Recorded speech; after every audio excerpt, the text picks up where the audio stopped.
ମୁଁ ବି ଅଙ୍କଲକୁ ବହୁତ ଭଲ ପାଏ।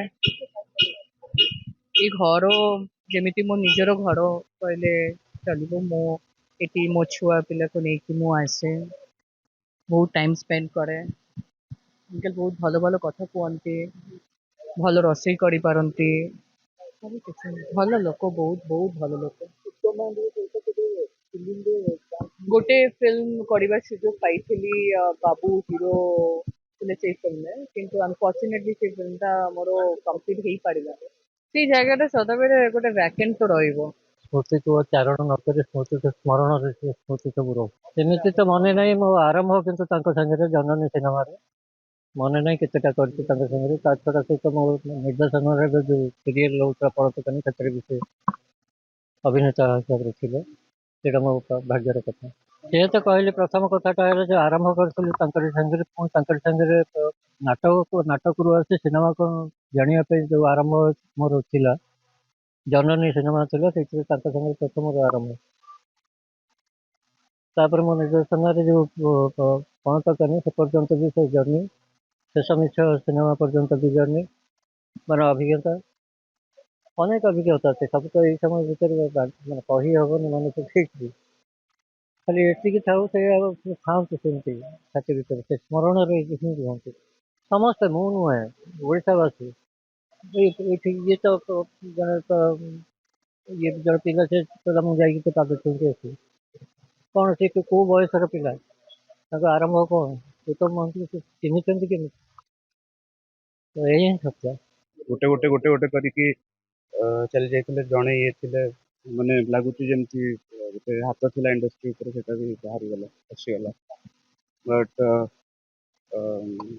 ବେଶୀ କିଛି କହିବାକୁ ନାହିଁ, ସେ ଏବେ ନାହାନ୍ତି। କିନ୍ତୁ ତାଙ୍କର ସିନେମା ଆଉ ତାଙ୍କର ଯାହା ଯାହା ସବୁ କରିକି ଯାଇଛନ୍ତି, ସେଇଟା ଆମର କୋଟି କୋଟି ଓଡ଼ିଆ ଲୋକ ସବୁବେଳେ ତାଙ୍କୁ ମନେ ରଖିବେ। ଆଉ ଆମ କାମ ହେଲା ଆମ ଆଗ ଜେନେରେସନ୍, ମାନେ ପରବର୍ତ୍ତୀ ଜେନେରେସନ୍ ପିଲାମାନେ, ୟଙ୍ଗ ପିଲାମାନେ ଆସିବେ, ଆଙ୍କର ଲେଜେଣ୍ଡ ଆମକୁ ସବୁବେଳେ ରଖିବାକୁ ପଡ଼ିବ। ଗୌତମ ମହାନ୍ତି କ'ଣ ଥିଲେ, ବିଜୟ ମହାନ୍ତି କ'ଣ ଥିଲେ, ଅଜିତ କ'ଣ ଥିଲେ, ଗୀତା କ'ଣ ଥିଲେ। ବହୁତ ବଡ଼ ଲସ୍, ବେଶୀ କିଛି କହିବାର ନାହିଁ। ବଟ୍ ବାବୁସାନ, ଅପରାଜିତା ଆଣ୍ଟି, ତାଙ୍କୁ କଣ୍ଡୋଲେନ୍ସେସ୍। ଆଉ ମୋର ଛୋଟବେଳର ମେମୋରି ଥିଲା, ବାପାଙ୍କର ଲାଷ୍ଟ ଫିଲ୍ମ ଯେତେବେଳେ ସେ ଥିଲାବେଳେ ଅଙ୍କଲ ଆଉ ଆଣ୍ଟି ଦୁଇ ଜଣ ଗୋଟେ ସିନେମା କରିଥିଲେ, ପରିମହଲ। ସେତେବେଳେ ଶିମଲା ଯାଇଥିଲି, ବୋଧେ ଶିମଲା ନା ମନାଲି ଯାଇଥିଲି ସୁଟିଂ କରିବା ପାଇଁ। ଆଉ ସେଟା ଲାଷ୍ଟ ମେମୋରି। ବଟ୍ ବହୁତ ହି କାଇଣ୍ଡ, ଆଉ ମାନେ ଏତେ ଭଲ ପାଇବା ଦିଅନ୍ତି ସବୁ ନ୍ୟୁ କମର ହୁଅନ୍ତୁ, ପୁରୁଣା ହୁଅନ୍ତୁ। ମାନେ ମୁଁ ଯେତିକି ଲୋକମାନଙ୍କ ସହିତ ମିଶିଛି, ଆମର କହିଲେ ଚଳିବନି, ମାନେ is the most kindest and most grateful human being. କେବେ କେବେ ୱାର୍ଡସ୍ ନଥାଏ କିଛି ଜିନିଷ କହିବା ପାଇଁ। ସେମ୍ ଜିନିଷ ଆଇ ଥିଙ୍କ୍ ଓଡ଼ିଆ ଇଣ୍ଡଷ୍ଟ୍ରି ତାର ଫର୍ଷ୍ଟ ସୁପରଷ୍ଟାରକୁ ହରେଇଛନ୍ତି। ଆଉ ଆଇ ଫିଲ୍ ଭେରି ଅନଫର୍ଚୁନେଟ୍ କି ମୁଁ ସମସ୍ତଙ୍କ ସହିତ କେବେ କାମ କରିପାରେ। ମନେ ଅଛି ଫର୍ଷ୍ଟ ସିନେମା ମୋର ସରିଲା ପରେ କହିଥିଲେ କି ଆଉ ଭଲ କାମ, ମାନେ ମୋତେ ଦେଖା ହେଇକି କହିଥିଲେ କି ମୁଁ ଜାଣିନଥିଲି ତୁ ଭଲ କାମ କରିବୁ ବୋଲି, ଭଲ କାମ କରୁଛୁ, ଏମିତି ଆଗକୁ ଏମିତି କାମ କଲେ ଆଗକୁ ଯିବୁ। ତ ଅଫକୋର୍ସ ମାନେ I miss him, I think, entire Odia industry basically. ଗୋଟେ ଯୁଗର ଅନ୍ତ ଘଟିଲା ତାଙ୍କ ସାଙ୍ଗରେ। ଦୀର୍ଘ 35 ବର୍ଷର ସମ୍ପର୍କ। ମାନେ ମୁଁ ତାଙ୍କର ଶେଷ ହିରୋ ଆଉ ହିରୋଇନ ଉତ୍ତମ ଭାଇ, ଅପରାଜିତା, ସେ ଫିଲ୍ମର ମୁଁ ଏକ୍ଜିକ୍ୟୁଟିଭ ପ୍ରଡ୍ୟୁସର ଥିଲି, ପରିମହଲ। ସେ ଫିଲ୍ମ ଆଉଥରେ ରିଲିଜ ହବ, ତାଙ୍କୁ ଶ୍ରଦ୍ଧାଞ୍ଜଳି ଦେବା ପାଇଁ। କଥା ହେଲା ସେ ହେଲେ ପ୍ରଥମ ସୁପରଷ୍ଟାର। ରାଜେଶ ଖାନ୍ନା ଯେମିତି ବଲିଉଡର ପ୍ରଥମ ସୁପରଷ୍ଟାର, ସେ ସେମିତି ଓଲିଉଡର ପ୍ରଥମ ସୁପରଷ୍ଟାର, ଯିଏକି 200ରୁ ଅଧିକ ସିନେମାରେ ଅଭିନୟ କରିଛନ୍ତି। ଦେଖନ୍ତୁ, ସୁପରଷ୍ଟାରର ପୁଅ ମଧ୍ୟ ସୁପରଷ୍ଟାର। ସୋ ଏଡେ ବଡ ଘଟଣା,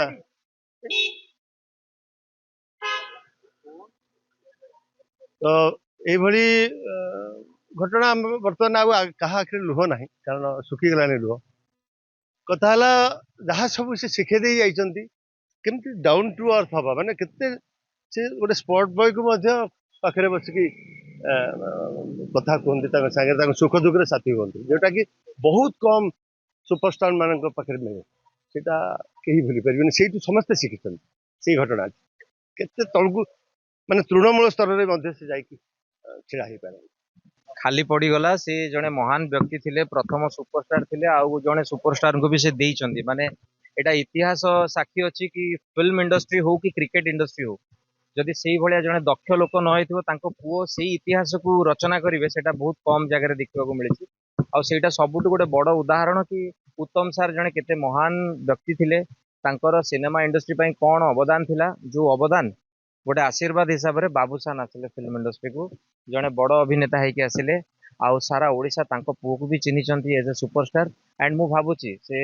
सी भी फिल्म इंडस्ट्री लास्ट सुपरस्टार हेबे बाबूसान महांती आउ उत्तम सार कथा कौन कह उत्तम सार मो बापा कहती जो लैंग्वेज थिला कि ओडिया फिल्म रे एभलिया टोका कहीं नथिले सो एटा एक्जाक्टली यही लैंग्वेज थिला ओडिया सिनेमा इंडस्ट्री रे एभलिया टोका कहीं नथिले से टोकार ना होची उत्तम महांती बारिपदा टोका गोरा थिले जितेंद्र भलिया दिसुले बहुत सुंदर देखा होउथिले आउ निखुण अभिनय एफर्टलेस अभिनय कंचा ओडिया रे कहया गले माने वन प्रोडक्ट थिले ओडिया फिल्म इंडस्ट्री आउ से फिल्म इंडस्ट्री को बहुत जिन शिखी जाइछंती ता परे परे सिद्धांत महापात्र अनुभव महांती एंड एगेन उत्तम सार अवदान तांकरी ही पिला बाबूसान जे कि आम ओडिशा फिल्म इंडस्ट्री रो सुपरस्टार बहुत बड़ अभिनेता आउ आज गोटे बहुत बड़ व्यक्ति वियोग होइछि दुख लगुच समस्ते दुखरे अच्छा समस्ते बहुत कथा कही सारे मु भी दुखरे अच्छी मत भल लगुनि कहीं बहुत बड़ बड़ कलाकार या पूर्व लास्ट 2 वर्ष भितर बहुत